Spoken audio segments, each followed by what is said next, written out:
to be 50 years old actually in December. I sort of made myself a promise beginning of the year that I was going to do a couple things for myself during the year. As it turns out, probably the most important thing I did was getting my teeth done. My first impression of Dr. Frey after the first consultation was that came across to me as being very thoughtful and very thorough in his work. I had actually seen another dentist about a month prior, and I felt like there was no comparison between the two. My reaction the first time I saw my new teeth after he finished the job was they looked good.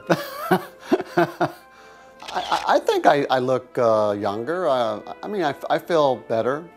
Just in the last couple of years before I got my teeth done, I started to actually pay a lot of attention to them when I was brushing my teeth in the morning.